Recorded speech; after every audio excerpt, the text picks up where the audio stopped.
عليكم السلام ورحمة الله وبركاته. waykana waan soo laabtay maadaama waynu waan kusoo noqonayaa waan soo laabtay insha allah ilaahayna hadalkayga hadalsan allah ka yeelo insha allah bismillaahi kariim.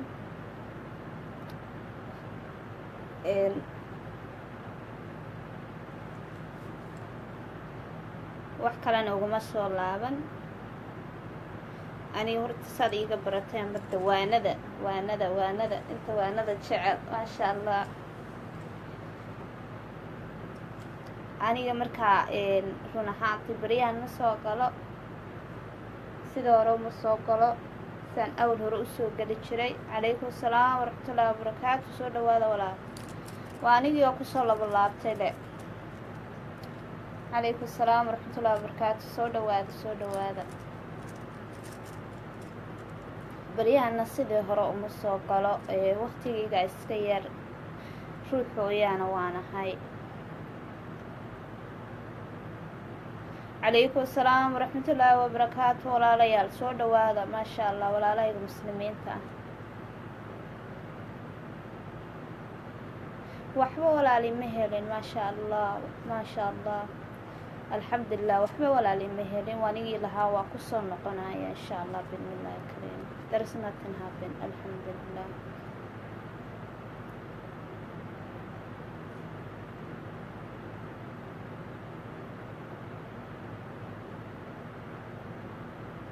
maasha allah soo dhawaada kulley. calaykum asalaam waraxmatullaahi wabarakaatu.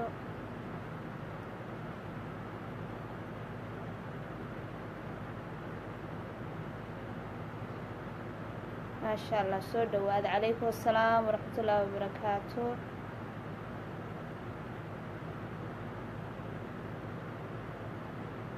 xuseen calaykum asalaam waraxmatullaahi wabarakaatu. soo dhawaada walaalo.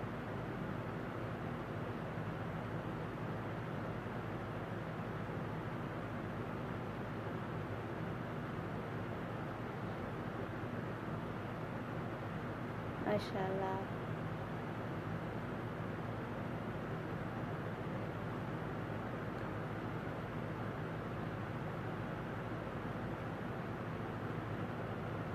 kaamil soo dhawo walaalo.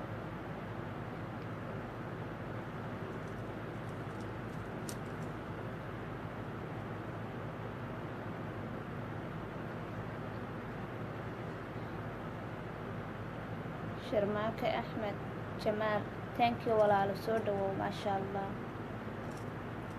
soo dhawaa. marka waxyar ayaan inii sheegayaa insha allah. ma dumarkan ka hormaraa mise raggan ka hormaraa? hay walaal cali caadil miya soo dhawaada insha allah. ma raggan ku hormaraa mise dumarka insha allah saad iiga barateen. alxamdulilah I'm doing fine walaalo maasha allah. ragga maxamed wuxuu yidhi ragga maasha allah. sharmaakale wuxuu yidhi naagaha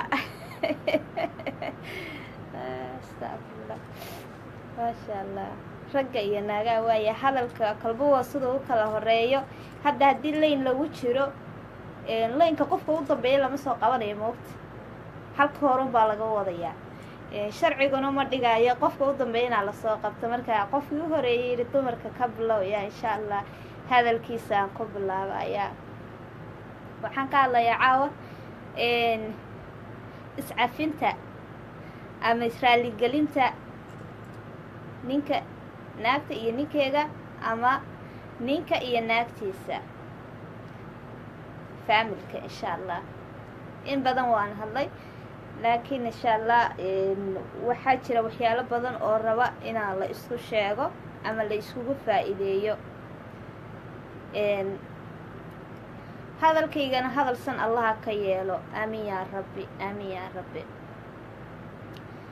waxay tahay waxaa jira dhibaatooyin aada u badan oo naan runtii aanaan ka hadlin laakiin habboon inaan ka hadalno oon iska wacdigelino insha allah.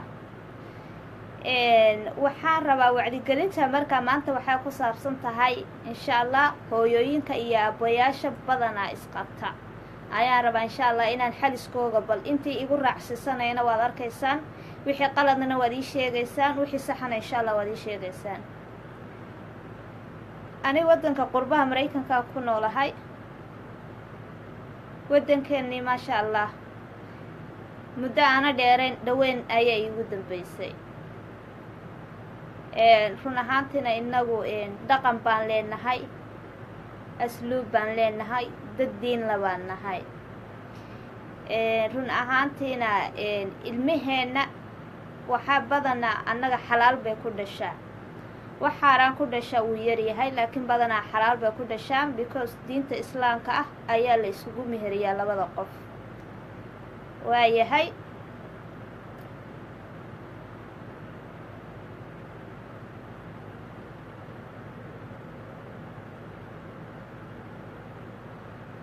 maasha allah maasha allah maasha allah qofka halow ile halow walaalo soo dhawo walaalo soo dhawo maasha allah tabaaraka allah diinta islaamka ah ayaan ku dhaqanaa hadda maaragtay wadanada aan ku noolnahay waa wadan gaalo ma aha wadanadeennii islaamka ahaa wadankeena gaalada wadankan gaalada aan ku noolnahay horta wadan walba oo tagto dhaqankiisa diintiisa ma yeelanaysid laakiin shuruucda iyo dhaqankay maaragtay ay ku dhaqmaan waa inaad ku dhaqantaa sharcigay leeyihiin waxyaalahay sameeyaan inaad samayso waad ku qasban tahay because waddan walba sharci buu leeyahay okay marka waxyaalaha duminaya reeraha ayaan rabaa insha allah inaan wax yar ka taabto waxaa jira gabadhiyo wiilka maraykan badanaa jooga ama yurubta aniga kama warhayo laakiin qurbaha intaa maaragtay maraykanka ah gabadhiyo wiilkaa isguursanaya haralaasiyo guurku waa fiican yahay waa nasteexo uuna wanaagsan yahay way isguursanayaan run ahaantii muddo iyagoon isqabin ayay kala boodayaan markaa kala boodkaas maxaa keenaya reerka ma markiisii hore ayuuna kalsooni lahayn ma markiisii hore ayuuna jacayl jirin maya jacayl uu jiray kalsoonina uu jiray laakiin waxaa kala fogeynayaa maxay tahay weeyaan waddanka aan ku noolnahay gacmo wadajir baa wax lagu qabtaa naagtuna waa inay ninkayga gacan qabataa ninkuna naagtiisa gacan qabtaa because nolosha meesha way adag tahay saasay tahay rag waxaa jira maasha allah dumarkooga aan bannaanka xitaa u ogolayn oo wax walba iyagu usoo qabta oo guryaha maaragtay dumarkooga u fadhiyaan oo ilmihii u koriyaan iyo rag waxaa jira aan dee awoodaynin oo markaa isagoo xitaa awoodaya maaragtay dhahaya maxay ahayday ma samayn karo waa inaad ila samaysaa marka waxaa jira waxyaalo badan oo dadkeena soomaalida ay ku dhaqmaan waa ta koobaade shuruucda waddanka u yaalla ma fahansana sharciyada waddanka u yaalla ma fahansana waxaa jira waxyaalo badan oo qalad ah oo balse ayna garanaynin oo u baahan inay fahmaan dadkan gaalada waddankoogu muxuu nabad ku yahay muxuu ku wanaagsan yahay because sharcigay dejisteen ayay ku socdaan inagu markaa sharcigii aan waddankeenna uga dhaqmaynay ayaa halkan looga dhaqmayaa sharciyada qaarkoodna aday baxarku gelinayaan marka anoon taa usii gudbin waxaan rabaa inaan ka hadlo qoyska okay gabadhii iyo ninkii weys qabaan reer bay yihiin gabadhii iyo wiilkii balaayaa soo dhexgelaysa waxa weeyaan ninkii naagtii isqabay waxa weeyaan naagtii iyo ninka hadday aqli leeyihiin way ka fiirsanayaan fiirso ninkii iyo naagtii oo isqaba oo reer degan ah ayaa la leeyahay nama gurigaad joogtaa maxaa guriga ku dhigay naa guriga ka baxoogto curyaan buu inuu kaa dhigan rabaaye naa inaad meel u baxdo ma isagaa raba inaad halkaa u fadhidoo doqon ahaata isna meeshuu rabo uu soo maro ayuu rabaaye naa hoogta meesha ka kac naa ilmaha jaalkeer ku tuur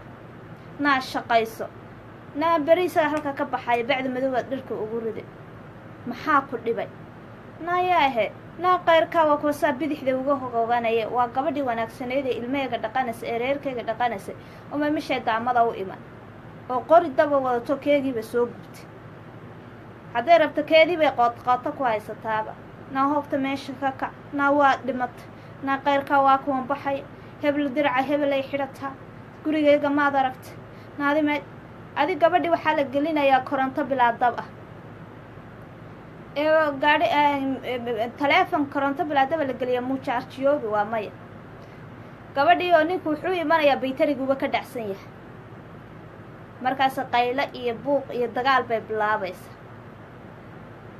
anigu dibbaan waa la maxay dee way taa haysaa laakiin gabadha fikradda iyo caqliga badan leh markay aragta ninkeega iyo reerkeega oo dhaqanaya ninkeega oo dhaqanaya usoo shaqaynaya usoo xoogsanaya inay ka fikirto jaalkeer iyo wax lamid ah ma wanaagsana waa inaad mustaqbalka ilmahaaga aad fiirisaa waa inaad nasteexada ninkaaga fiirisaa waa inaad wanaagga ninkaaga fiirisaa guriga hooyada iyo aabbaha gabadhu 3 un bay leedahay waa ka aakharo waa 1 waa ka hooyadeeda iyo aabbaheed waa 2 waa ka ninkeega 3 un bay gabadhi leedahay 3 wax dhaafsiisanna waaba iska halaag ninkana markuu ku soo guursaday uu guriga hooyada ka soo guursaday reerkiina si sharaf leh oo cisi leh oo karaamo leh ayuu kaaga soo guursaday inaad adna si wanaagsan oo sharaf leh oo cisi leh oo karaamo leh oo kala dambeyn leh inaad ula noolaato maxaa diiday haddaad hadal bilaadan u maqlayso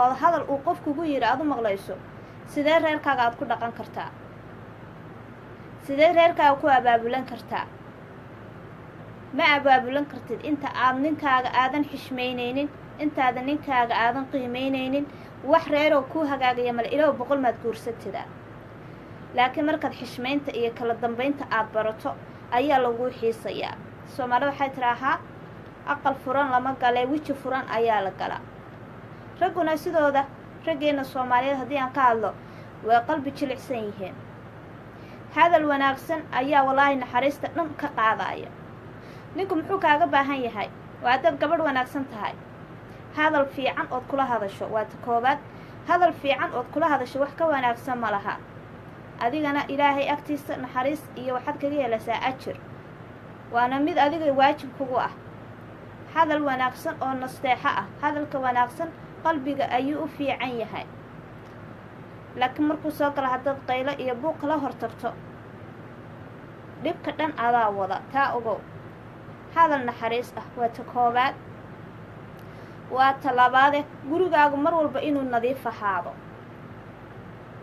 gurigaagu inuu nadiif ahaado oo ninku markuu soo galo waa inuu gurigii ku farxaa waa inaad adiga naftaada nadaafadeeda aad ogaataa waa inuu adiga markuu ku arkana uu kugu farxaa because waa lagu soo xiisaya gabadh qurux badan oo mar walba caruusadu eeg markii la arko ninkeega marnaba kama ahaanayo mar walba uu imanaya uu soo ordaya meel uu ku leexan meel uu tagaya mala gurigii baa ilan u joogto inuu iska ka daawado rabaa waa markaa taa mid nafteeda iyo lafeega iyo ilmaheega u roo meel uu nin ku nasanayo oo nasteexa iyo hadal wanaagsan uga horeeyana guri kale kuma nasanayo gurigan unbuu ku soo roori waa halku kabaa iskaga saari lahaa waa halku ku nasan lahaa adigii laakiin haddaad waraabo ku noqoto oo mar walba wid iyo kir iyo wishta aad hayso qalbi iyo niyad sam kuma haynaayo waa inaad adu naxariis badan aad muujisaa dabcan isna naxariis badan xaggiisa waad ka helaysaa waayahay waa talabaad mar walba raashin wanaagsan waa inaad ninkaaga u karisaa awlaadaada u karisaa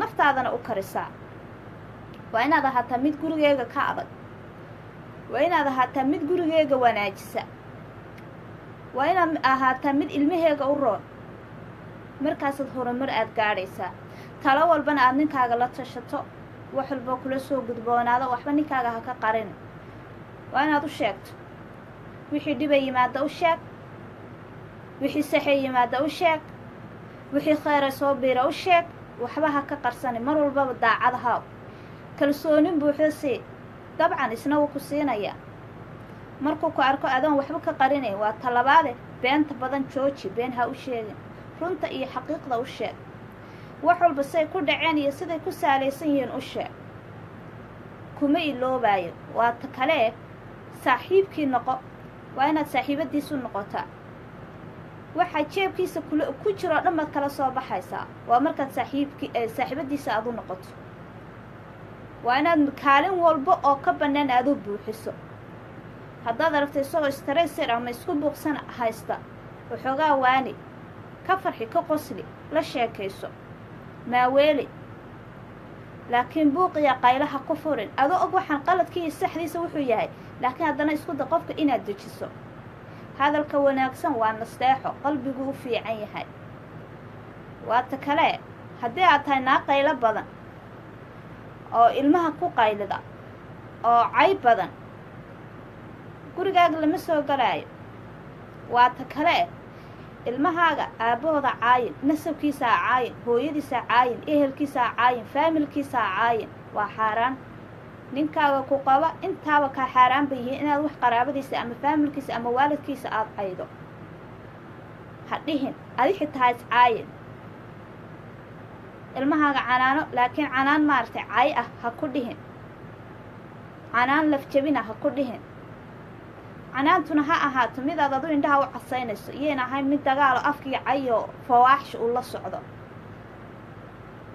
ha la kala dambeeyo, hana la iswanaajiyo.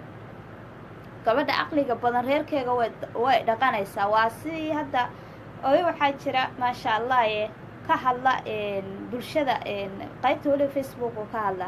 wuxuu yidhi naagihii midna waa fariid buu yidhi, midna waa doqon.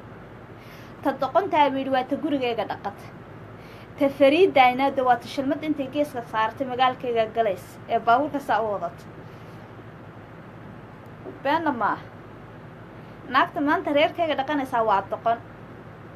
maxaad doqon ku tahay? because dantaadii iyo ilmahaagiiyo ninkaagii waad garata. xagga dadka markay aad tu liidataad ka tahay.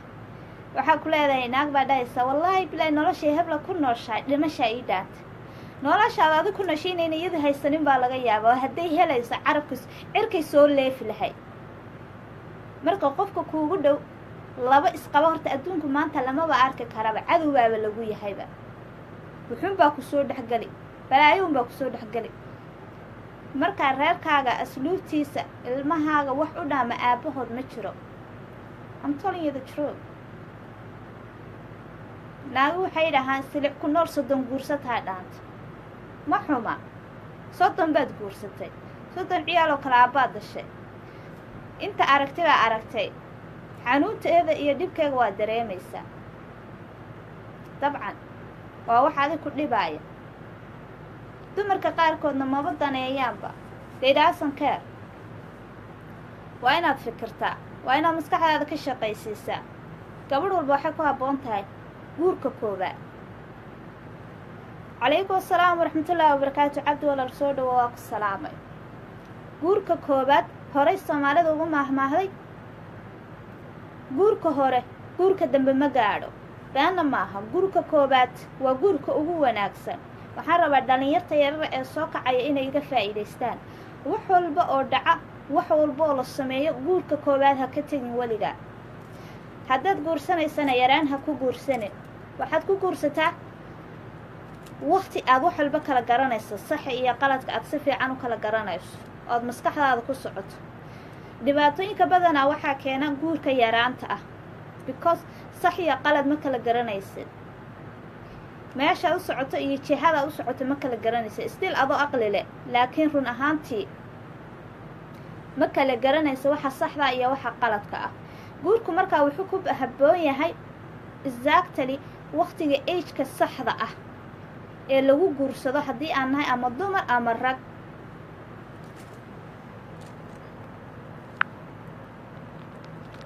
iga raalli ahaada. marka waxaa leeyahay guurku ciyaar maaha, waa god madow ood gacanta gelinayso. wax kaaga soo baxayana allahu aclam. guurku waa inaad ka fiirsataa, waa inaad dhowrtaa. midda labaad qofka aad guursanayso waa inaad aqoon dheeraada u lahaataa, waa inuu wuxuu yahay aad garataa, waa inaad iska barataa. ha iska guursanin. waa inaad maaragtay aad faamilkaaga hooyada aabbaha kala tashataa ood weydiisaan cam qofkan haddii xitaa aad faamilkiisa garanayso, hooyada iyo aabbaha ayaa kaa caqli badan. waa inaad weydiisaa. haddaadan lacalla hooyo lahayn, weydii aabbaha. lacalla haddaadan aabbo lahayn, weydii hooyada. maasha allah. marka waxaan leeyahay guurka waxa weeyaan nasteexo uu wanaagsan yahay haddana maaragtay haddana markii la eego uu adag yahay ciyaarna ma aha weligaana guur yaraan ha ku guursanayn because yaraantu dhibaato badan bay leedahay khaas ahaan markii lagu guursado 15 14 adi wixii ka hooseeya maaragtay 20 ilaa 22 baan dhihi karaa ilaa 23 sida ani aan ku qiyaas kara ilaa 25 weli waad yar tahay guur ha ku degdegin xitaa haddaa aadan guursanin guurku waa gud madow waa meel madow ood gacanta la gelayso wax kaaga soo bixina ma garanayso allahu aclam marka guurka ha laga foojignaado hana ku degdegin okay reerka isqabana waxaan leeyahay ha la kala dambeeyo ha la isxishmeeyo ha la iswanaajiyo weliba dumarka ayaan ku waaninaya nasteexada waa sadaqo way wanaagsan tahay inaad hadalka nasteexada ah aad badiso aada wanaagga badiso for example aniga oo kale waxaaba wacaya xaajigayga waaban wacayba waa iga qaban waaye inaan xanaaqa maaha waa inaan dhaho maybe waa mashquul qofku waa bili-aadan naf walba naftaada laga soo qaadaa wuu igu soo celiya dabcan waan ka qabtay maxaan dhahayaa assalaamu calaykum wuu iga qaadayaa maxaan ugu celinayaa ma nabad qabta waan ku soo wacay laakiin haddaan ka bilaabo warayaa taleefonka maxaad u qaban weyse haa meel kalead ku jirta haa danaa kalead la socotay haa sidanaad samaynaysa waan ku aqaana waa dhibinteeda leeg ha samaynan haddaad saa samaysana iska daa waa ina aad tiraahdaa ma nabad qabtaa xaaladaada ka waran ma caafimaad hadal wanaagsan kula hadal laakiin hana caytamin hana dagaalamin haa taleefonka waxaad iga qaban weyse sidan kan da wixii aad dhihi jirtay ha dhihin ka fogo waxyaalahaas oo kale waa waxyaalaha khatarteeda kuule marka waxaan leeyahay faamiladana hala kala dambeeya insha allah weliba dumarka iyo ragga isqaba midda labaad sirta ninkaagana ha faafinin ninkaaga waa hugaaga dumar badan oo ka hadlay nimankoogaan arkay waxaan leeyahay xishooda ninkaaga ha ka hadleen okay maxaa ku saadhay dumarka intaasaan uga baxayaa dhalinyarteeda soo kacayana waxaan leeyahay taxadarteeda lahaada guurka ha ku degdegina waa inaad guurka waqti dheer ka qaadataan waa inaad u fikirtaan midda labaad guurka waa inaad cilmi lahaataa aqoon lahaataa adigoo oon waxba garanayn god madow ha ku dhex dhicin waa haddaad gabadh tahay haddaad wiil tahay sember waxaad isku daydaa inaad horta waxbarashadaada iyo aqoontaada hormariso intaadan guur ku fikirin haddaan nahay dhalinyarta soomaalida anigu hadda hooyo weyn baan ahay dhalinyarta yar ee soomaalida ama waqtigan soo jiray waxaa lagu fikiri jiray guur ilaa hadda waxaa lagu fikiraa guur uu yar yahay wax mustaqbalkiisa iyo noloshiisa ka fikira haddii la arko gabadh waqti dheer joogtay ama wiil waqti dheer jooga waxaa la leeyahay uu guur beela muuna guur beelin ee waxaa laga yaabaa guurka laftirkiisa inuu ka cabsanayo uu aqligiisa uu weli ka kaashanayo talow maxaa kugu hagaagaya waxaa laga yaabaa hadalla inuu ka maqlo guurka inuu arka laga yaabaa dad badan oo dhibaato kala haysato oo guurka dartiisa ah dad badan waxaa laga yaabaa inay arkaan ilmo iyo dhibaato badan ay kala mareen marka qofka sas iyo cabsi baa ku dhici karta ama qofku wuxuu dhigi karaa aqoon iyo waxbarasho inaa siyaasadaan rabaa maxaan guur kaga degdegaya intaad leedahay guur kuma degdegayana noloshaada meel fiican baad ka gaadhaysaa ha degdegin degdegsiya hadduu door dhalo kaadsiina kiish lacaguu dhalaa sembery always guurka ha ku degdegin waa inaad ka fiirsataa qofka aad guursanaysaan ha ahaado qof aad taqaano wuxuu gala iyo wuxuu gudo ha iska guursanin waa dhalinyarta yaray soo kacaysa ama gabdhaha guurdoonka ama wiilasha guurdoonka insha allah raggaa kuu soo hadhay ragga waxaan leeyahay inaguma si dheeraanayo waqtigayga iska yar insha allah bismillaahi kariim hadda irono intaan ku jiro iimana sheegaayo laakiin waxaan leeyahay insha allah raggow gabdhaha waa gabdhihiini wanaajiya gabadh waa inii dhashay waa inila dhalatay waa inii dhaxday waana dhasheen gabadh ha loo roonaado hooye haddayna jiri lahayn haliyey soomaaliyeed ma jireen taasaa run ah wiilashana waxaan leeyahay dumarka ha loo samro weliba ragga xaasas kale ayaan la hadlayaa dumarka ha loo samro samarku waa qadhaadhi yahay aada buu u adag yahay laakiin waxaan ogahay haddii aad samirto inaad heer ka gaadhayso run ahaantiina ficil waxba ma taro, wanaag ayaa wax tara. insha allah anuu hadalkayga sii dheeraynaynin kuna sii talax tegaynin, waxaan leeyahay raggana dumarka u roonaada, hana ka ficil qaadanina. intaad u samri kartana u samir, wax kalena ha ugu sii samrine, ilmahaaga hooyadood dartood ugu samir, fadliga ilaahay dartiis ugu samir. dumarku ka-anna feedh qaloocda ayay ka samaysan yihiin, markaa dumarkana maadaamay feedh qaloocan ka samaysan yihiin, hadalkayga ayaa badanaa iska qalooca, waanu iska madax adagnahay. marka waxaan leeyahay ha la isku samro, samirka ha la badiyo. ninkii samra ayaa reer dhaqda, ninkii samra ayaa heer gaadha. insha allah biidnillaahi kariim waxaanaad ugu samirtaan ilaahay dartiisa, iskugu samra, ha la kala xishoodo. naagtu ninkeega ha ka dambayso, ninku naagtiisa ha xishmeeyo, ha ixtiqaadiyo, hadalka ha la isu siiyo, ha la kala dambeeyo. laakiin haddii la murmo la dagaalamo waxa ma hagaagayaan. haddaad aragta ninkoo xanaaqsan oo dagaalamaya ha la ficiltamin, haddaad aragta naagtoo dagaalamaysa xanaaqsan ha la ficiltamin.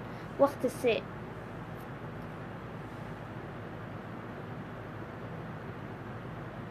marka dhammaantiin waa ini salaamayaa. dad badanaa kolay foonkayga iga soo wacaya, waxaa leeyahay dadka i soo wacwacaya maasajarka iima soo dhoolin garaysna because waan iska dhiliid gareeyaa, wicitaankaa igu badan, sida awgeed baa markaa iskaga dhiliid gareeyaa. oo badanaa inaan ku hadlo taleefonka ma jecli. shalay taleefonkaa iga jabay, laakiin alxamdulilah hadda waa ii hagaagsan yahay. maantaan soo hagaajistay, muraayaddaa iga jabay, marka alxamdulilah hadda waan soo hagaajistay.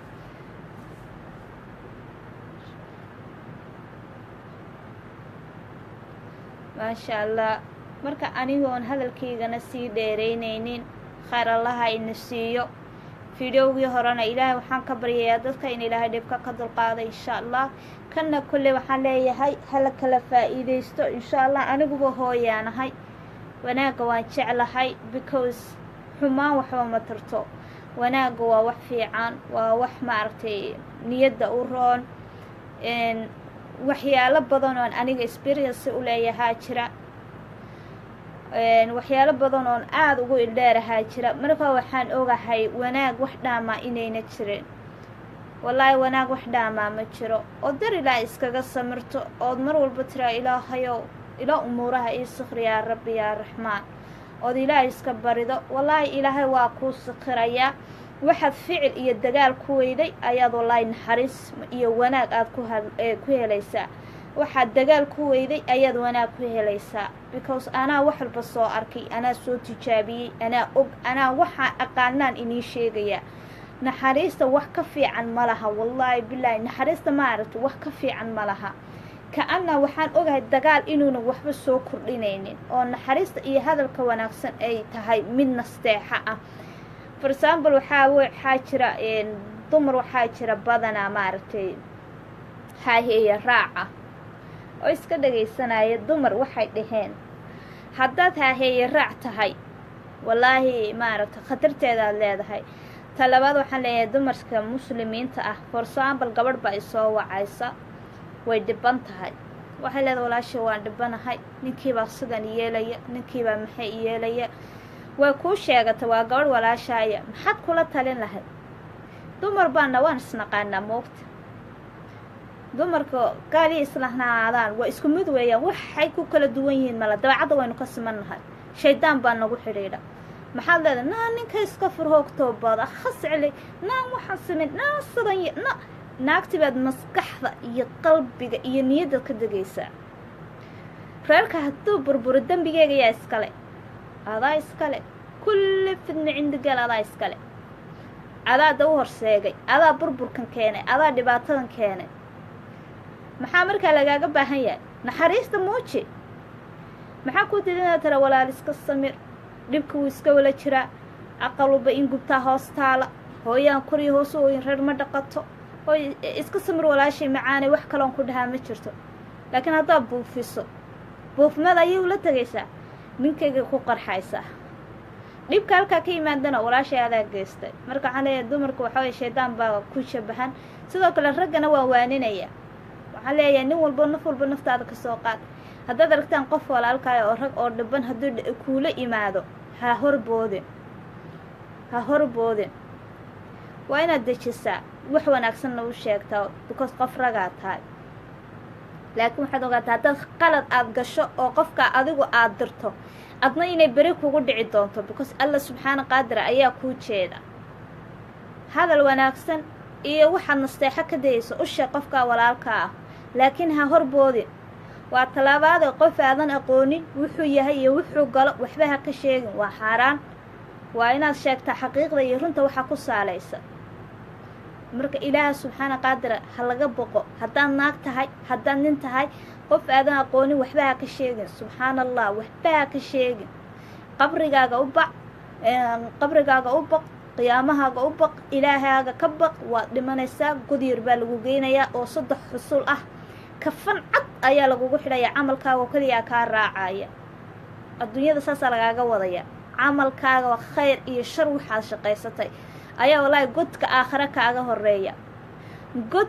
kaaga horeeya mar walba taa xasuusnow inaad dhimanayso oo dhoobo lagu saarayo oo god madow lagu geynayo xasuusnow ilaahay agtiisa markaa nasteexada iyo hadalka wanaagsan ugu dhawow ilaahayna mar walba waxaad ka baridaa inaad noqoto qofka samaha wada wanaagga wada een xumaanta marnaba wadi ilaahayna ha noo dambi dhaafo ummadda islaamka oo dhanna allah ha u dambi dhaafo waxaa leeyahay dumarka iyo raggana ha lays cafiyo naag walbay ninkaaga haddaad qalbiga ku hayso walaashay dar ilaahay ku cafi una samir oo dar ilaahay ugu samir ninkaaga ilmahaaga aabbood xataa haddaadan awlaad u lahayn u samir dar ilaahay ugu samir naxariista badi baryada ilaahay ha ka quusanin ilaahay bari ilaahay baa ku naxariisanaya waxaad baryaysana allah subxaana qaadiraa ku siinaya raggana waxaan leeyahay hadday dhibaato kula soo wajahdo oo weliba xagga faamilkaaga ah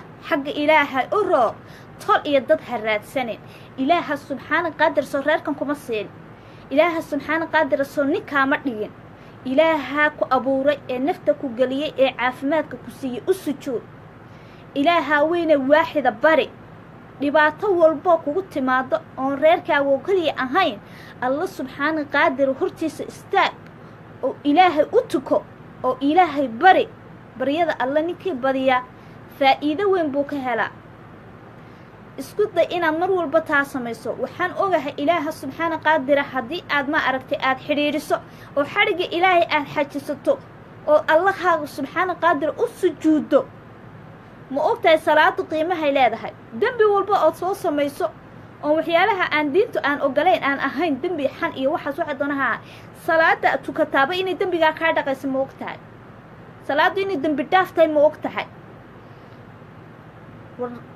ilaahina ha laga boqo allihina aan ka boqanno ummad islaanaan nahay dad islaanaan nahay waddanka aan joogno waan ku halaagnay dhibaatan mar walba saa u socota awlaaddii baa waakon laga wala ooyayaa dumarkii baa laga wala ooyayaa raggii baa laga wala ooyayaa anigu waaban ku wareerayba qaladka ma ninkii baa saaraa ma naagtii baa saaraa bicauska anna waxaadan hubin dadka qalad laguma sheego marka an waxaan leeyahay dad yahow samirka badiya samirku waa sad waa wax wanaagsan ha la isku samro yaan la qaadanin dhaqanada xunxun ee waddanada aan joogno dhaqankeennii xasuuso waxaad xasuusataa mar walba inaad qof islaana tahay qof diinla tahay qof laa ilaaha ila allah maxamad rasuulullah ku dhashay inaad tahay ogow ha iloobin dhaqankii hooyadaa xasuuso dhaqankii aabbaha xasuuso dhaqankii waddankaaga xasuuso taa niyadaada u sheeg waddanka waxaad u sheegtaa inaadan u dhalan inaadan lahayn inaad marti ku tahay ogow mar walbana dhaqankaagiiyo diintaada ay ku huran tahay marka yaan dhaqanka laga tegin xishmadda iyo wanaaggii ragga loo hayay yaan laga tegin ka dumarkii xishoonayay ee ka dambeynaya ragga yaan laga tegin haddii la yidhaaho meeshan waxa weeyaan freedown naagta ikhtiyaar bay leedahay ninka ikhtiyaar buu leeyahy no innagu dad diin laan nahay dad dhaqan laan nahay dad islaanaan nahay yaanaan ka tegin isxishmadaynta iyo maaragtay kala xishoodka iyo kala dambeynta yaanaan ka tegin haddaad saa noqoto reerkaaga waad dhaqanaysaa laakiin haddaad tiraa niyo isku mid baan nahay dhibkeeday leedahay dhibkeega ayay leedahay intale waxaan leeyahay reerihiina allaha inii dhiso reer walbo muslima allaha u dhiso kaygana allaha ii barakeeyo awlaadana allaha noo wala barakeeyo awlaadana ilaahay awlaad wanaagsan oo diintooda iyo dalkooga anfacda allaha nooga dhigo insha allah bismillaahi kariim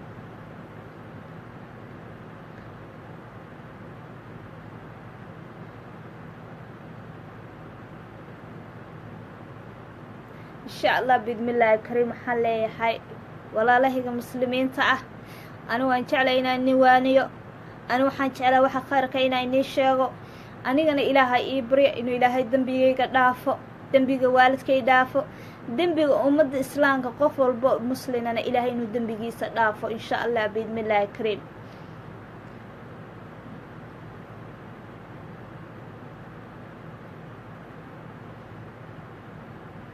insha allah bismillaahi kariim marka waxaan leeyahay dadka gadaal ka soo galay waa ka xumahay waqtigaygii waa dhammaaday iska waanay ahayd wax kale oo aan ka hadlaayay ma jirto wax kale oo waday ma jirto laakiin waxaa waday uun hal kala dambeeyo reerahana allaha noo barakeeyo insha allah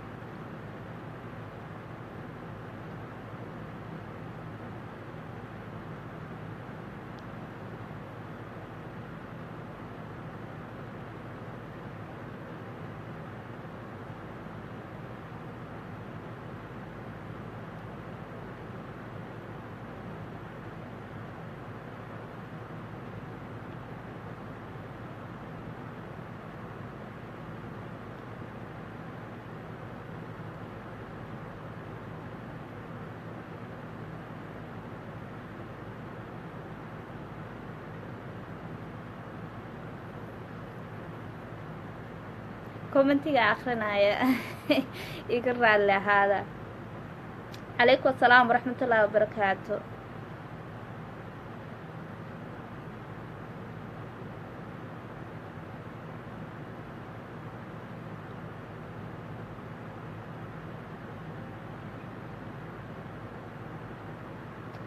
calaykum asalaam waraxmatullaahi wabarakaatu soo dhowo walaalo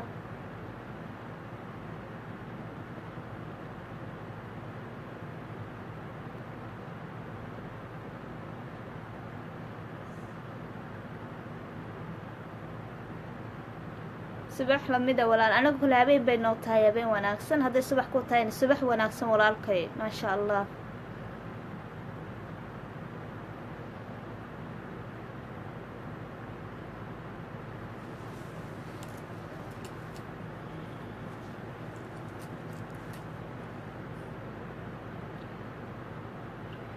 maasha allah cabdirashiid cali waaba ii aftiriyeyba waa ku salaamu dhahay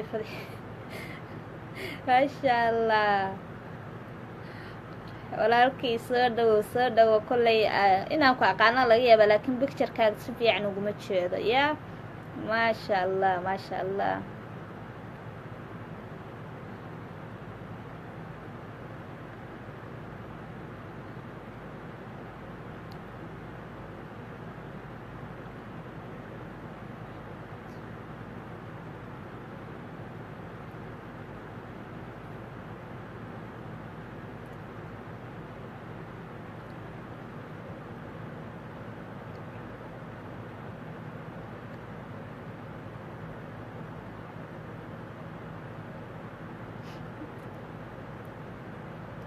commentiga qaarkood waxaan leeyahay sorry walaalkay sometimes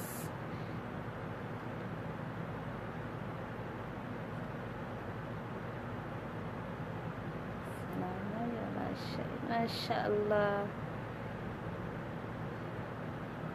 farxaan walaalkii ana waan ku salaamay maasha allah soo dhawow soo dhawaada dhammaanteen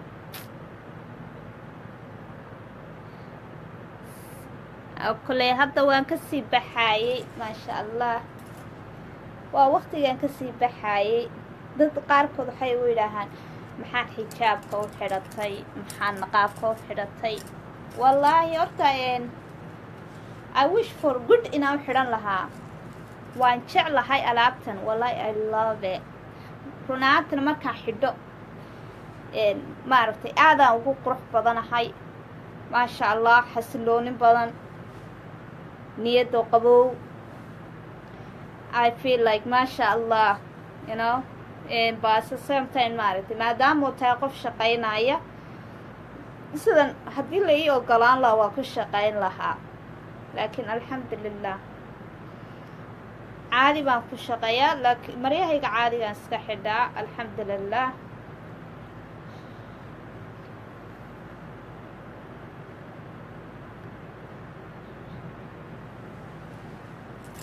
maasha allah, soo dhawo walaalo.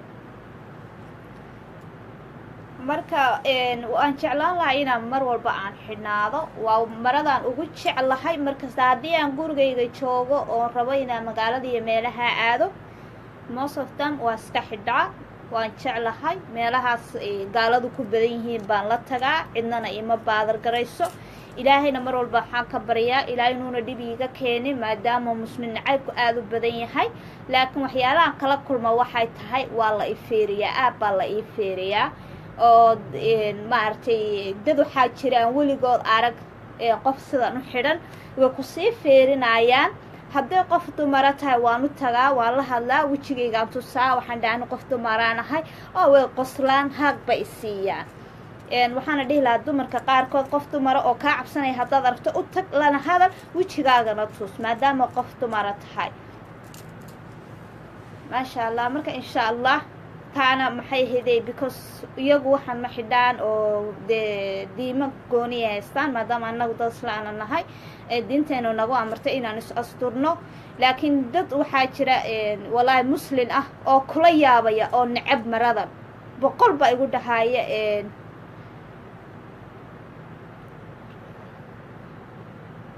you're from I don't understand walaalkay raalli ahaa maxaa ka wada.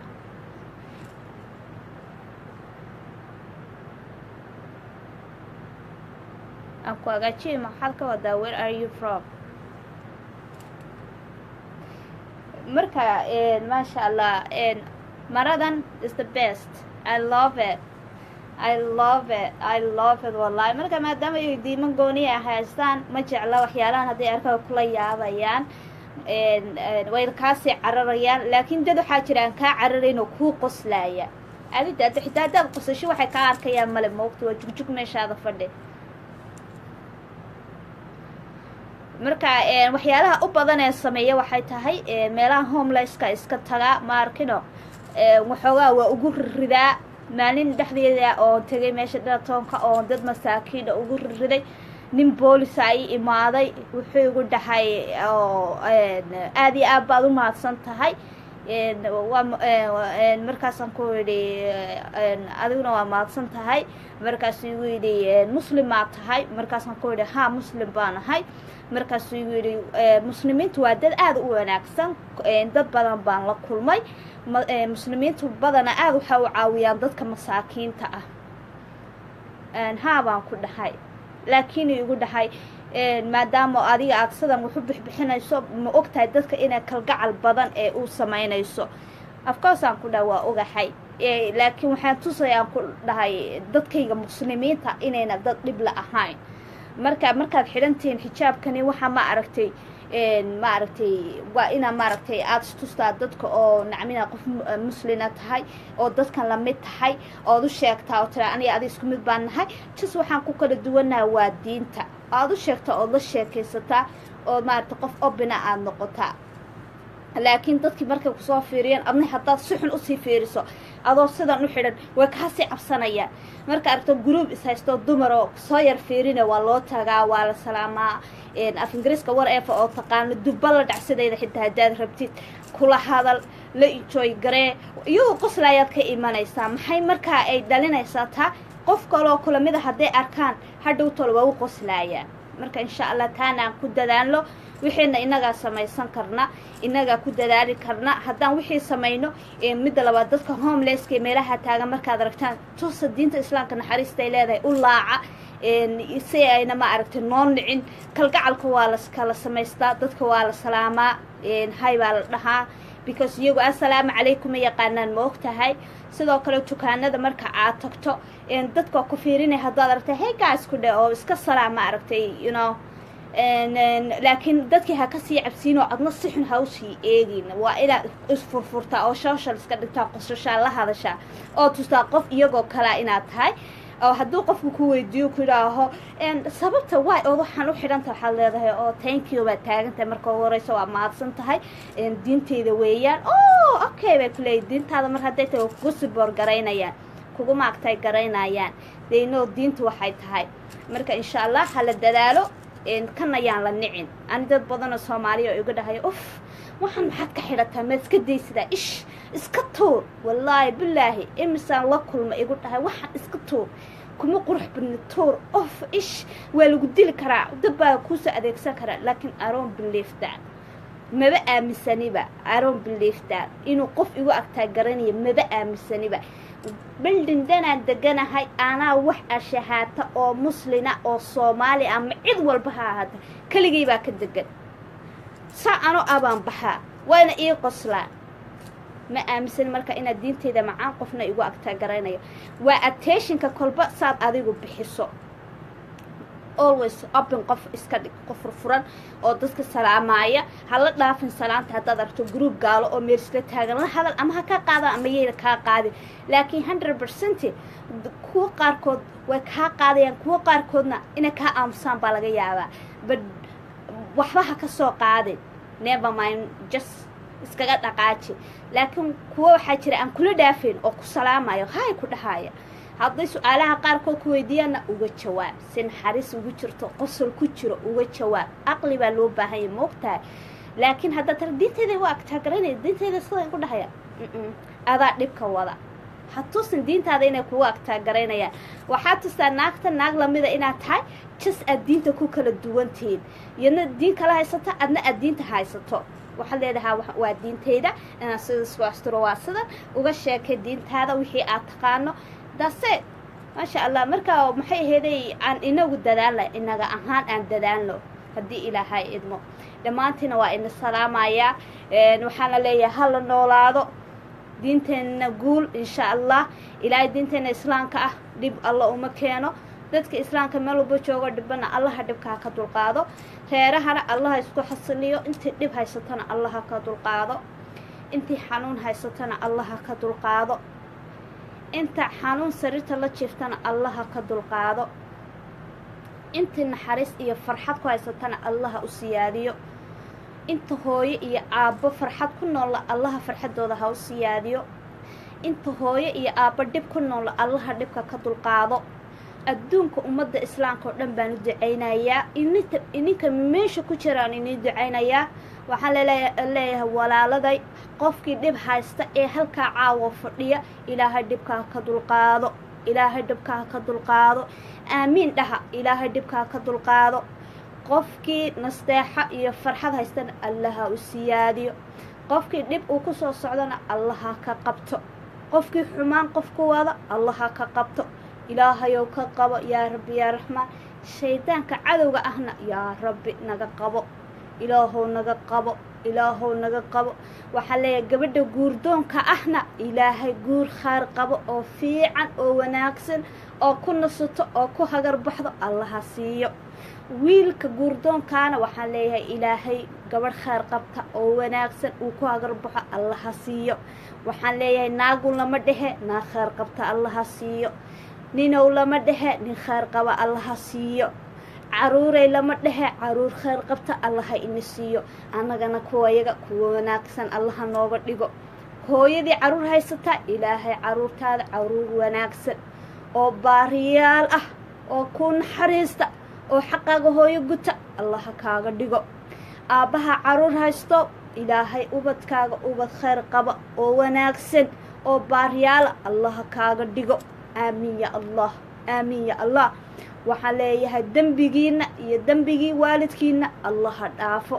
anigana dembigayga iyo dembigii waalidkayga iyo dembiga ummadda islaamkaan allaha dhaafo yaa rabbi yaa raxmaan jannadaa noo ballama ilaaha waxaa nooga baryayaa cimri dheer iyo caafimaad iyo cibaado suuban ayaan allah subxaana qaadira nooga baryayaa insha allah dhammaantiina waa ina jeclahay alloofiyi baan leeyahay dembigayga iyo dembigiinana allaha dhaafo qof walba meeshaa ku jirana shaydaanka iska naar jacayl iyo kalgacal baan iniiga tegayaa cimri dherer iyo cibaado suuban baan iniiga tegayaa insha allah aniga xagga ducada ma ku fiicana mise anaa ismooda maasha allah hadda ka hor baa meel waxaan aaday lagu ducaysanaayo gabadh baa markaa ii ag fadhiday gabadhii baa tiri shukri ducada khatar bay ku tahay ha noo ducayso waktigaana intan waa ka yaraa markaasaan idhi walaal duco ma aqaana iga daa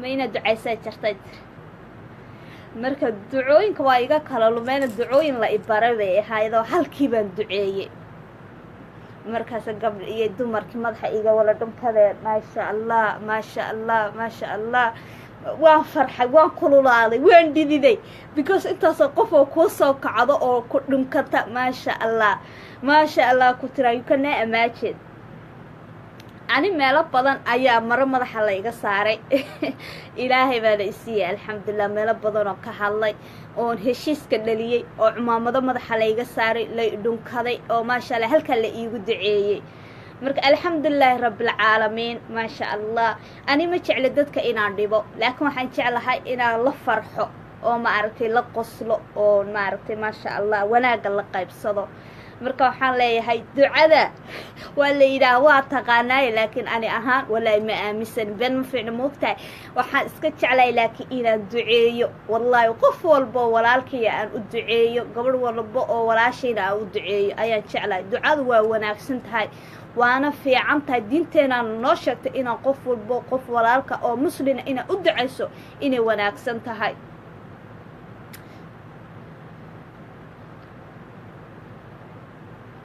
maasha allah thank you walaalkay thank you aadaa umahadsantihiin waqtiga qaaliga inala qaatay dadka hadda gelin dambe soo galay waxaan leeyahay insha allah jannada noo ballana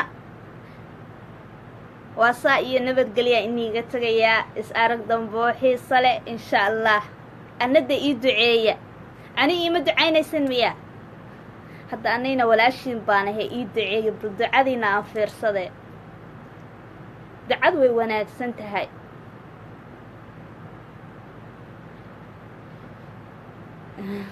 maasha allah thank you maasha allah ducadu way wanaagsan tahay waa ogowna waa sadaqoyaa baasha ducada ciyaar ma aha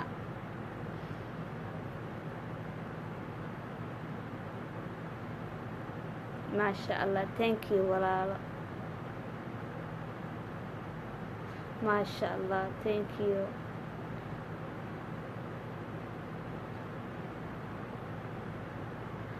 aamiin yaa rabbi ininkana dembigiina iyo dembiga waalidkiin ba allaha dhaafo aamiin yaa maasha allah thank you maxamed maasha allah liila maasha allah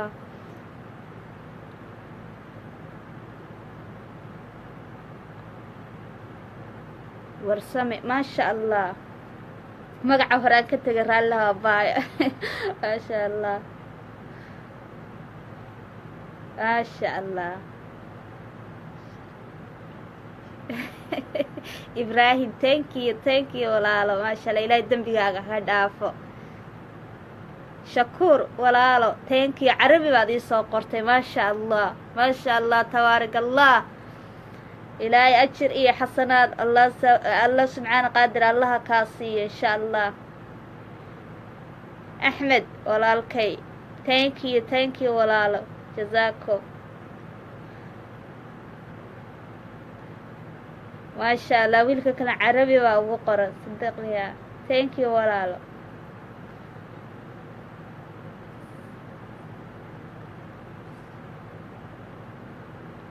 سعاد يا thank you walaalo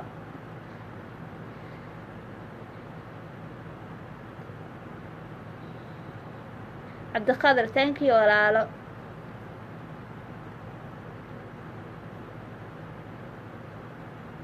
maasajada qaarku waa isdhaafinayaan maasha allah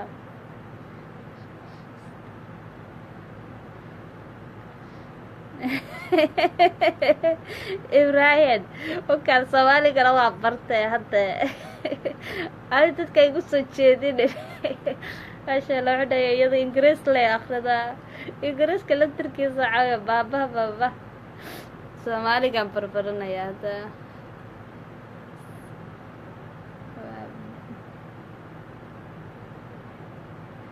budurmiya wiilkaasi hi ever nice maasha allah thank you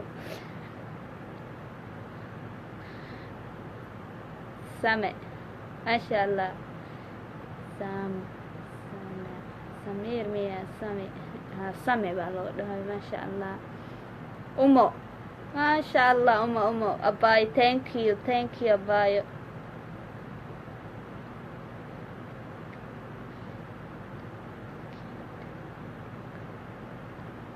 dekana miya thank you walaalo thank you maasha allah aadan ibrahim thank you walaalo oh where are you from I'm from Somalia usually Ethiopian ka imaaday I was born Ethiopian ku dhashay walaalkay but I am Somali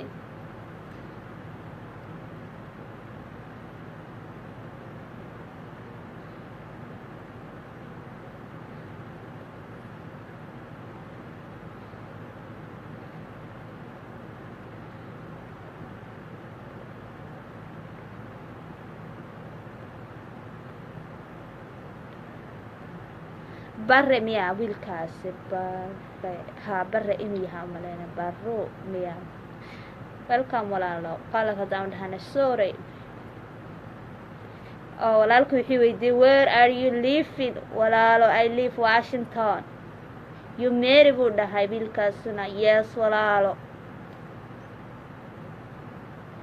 xageed joogtaa aadan walaal Washington aadan ibrahim xagee joogtaa buu yidhi walaal waxaan joogaa Washington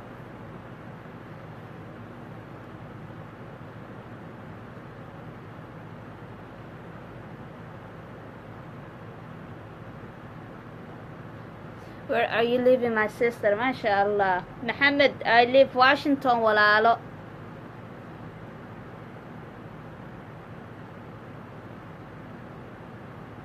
dadka marka mid ay iskaga qaldanta ana inii kala sheegaya Washington DC waa magaalo madaxda Washington DC ma maqasheen waa magaalo madaxda New York Washington DC marka Washington markii lagu yiraahdo waxaad moodaysaa Washington DC no Washington waa state kale marka Mareykanku wuxuu leeyahay north south and afarta qaarooda inagu leenahay leeyihiin waa saas oo kale soo Washington weeyaan taasi so ani Washington baan ku noolahay laakiin ma aha Washington DC dad baa marka I weydiiyo walaasha Washington DC maad ku nooshahay wiilka wuxuu dhahay Axmed good morning oda my sister walaalkay good morning ba ani habeena ii tahay walaalkay maasha Allah soo dhawow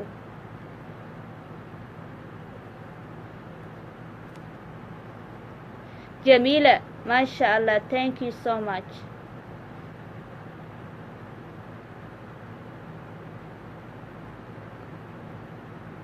Karu walaalkay masha Allah soo dhawow walaalo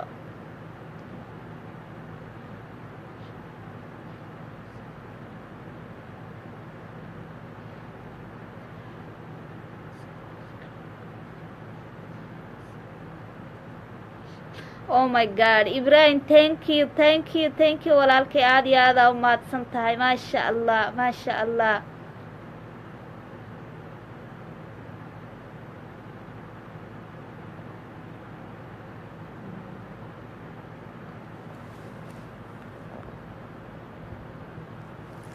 walaashay last namekaaga warsame waa ka xumay messagekaaga waa i dhaafay. Good afternoon my sister. xasan cabdi dheere maasha allah walaashay walaalkay good afternoon. I think wuxuu joogaa u malaynayaa wadanada Yurubta. maasha allah habeenay inta walaalo. Good afternoon.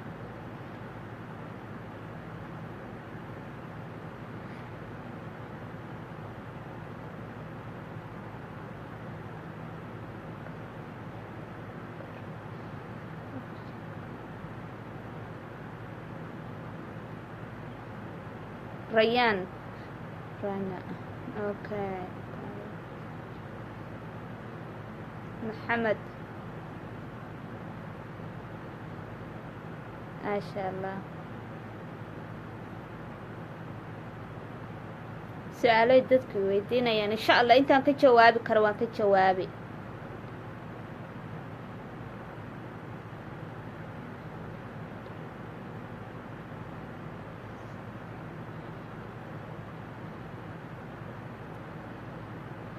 thank you walaal. calaykum asalaam.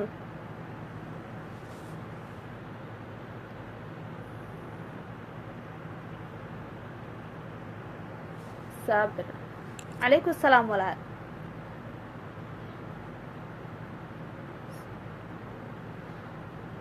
xasan jamaal subxaan allah maasha allah gorhee walaal soo soco.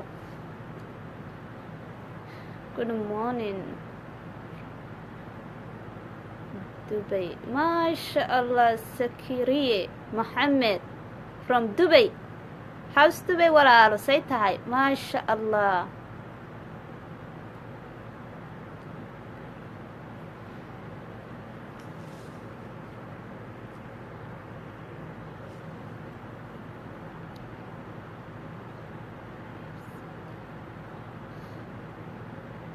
wiil wuxuu dhahay are you single mom? walaalkay maya hooyaan hay reeraan leeyahay. abay are you single? maya boowe ama waa la iqabaa maan dhahay. maasha allah maya xaas baanahay walaalo. su-aalaha marka dadku weydiinaya inaan ka jawaabo weeyaan. wiiluu dhahay how siyaaro walaashay. walaahi siyaaro waa maqlaa isgeed baa siyaaro ma degani.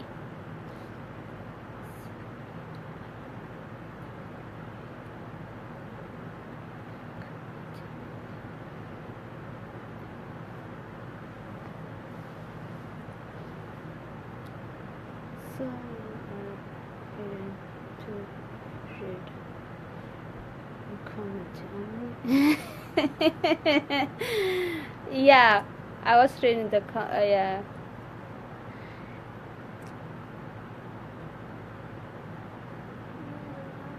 Okay, so waan niga sii baxaya insha allah. Assalaamu calaykum waraxmatullaahi wabarakaatu.